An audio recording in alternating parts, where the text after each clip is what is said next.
बहुत सारी यूनिट्स बंद होने के करीब पहुंच चुकी हैं। तो ये सारे जो मसाइल हैं ये हमारी जीडीपी पर बहुत बुरा असर डालेंगे और ख़ास तौर पर जो गरीब लोग हैं, मजदूर हैं, छोटे छोटे व्यापारी हैं, उन पर इसका बहुत बड़ा असर पड़ेगा। तो हम ये समझते हैं कि गवर्नमेंट को इस मसले को बहुत ही सीरियसली लेना चाहिए। कई सजेशंस हमने इस प्रेस नोट में लिखे हैं। हम चाहते हैं कि आपके जरिए ये सजेशंस गवर्नमेंट तक पहुंचें।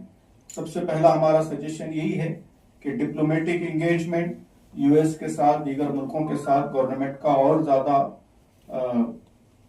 डिप्लोमेटिक एंगेजमेंट बढ़ना चाहिए और इस टैरिफ को रिड्यूस करने की, रैशनलाइज करने की हर मुमकिन कोशिश होनी चाहिए।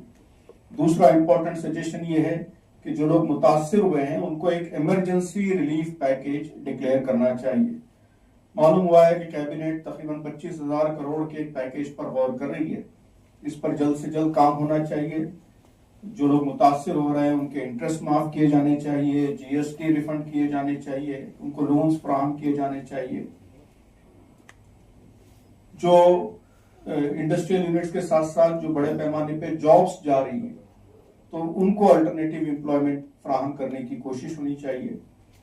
और उसके अलावा एक बहुत ही इंपॉर्टेंट सजेशन ये है कि एक्सपोर्ट डाइवर्सिफिकेशन, जो दूसरे मार्केट्स हैं, जापान है, साउथ कोरिया है, जर्मनी है, मैक्सिको है, यूनाइटेड किंगडम है, इस तरह के तकरीबन 40 ममालिक हैं जहां पर जो इंडिया के एक्सपोर्ट्स हैं उनका अच्छा खासा मार्केट मौजूद है।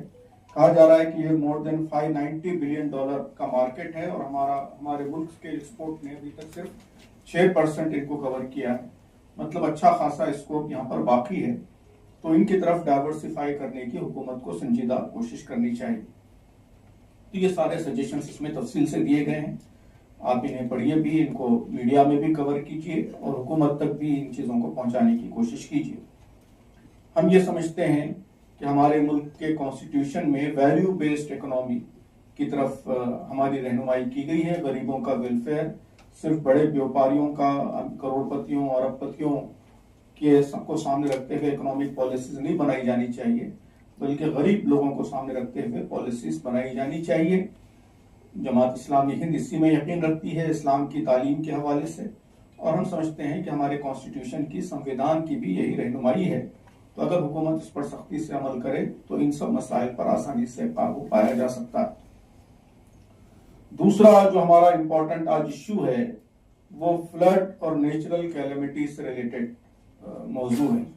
आप जानते हैं कि इस दफा बारिश ने पूरे मुल्क में एक हैवो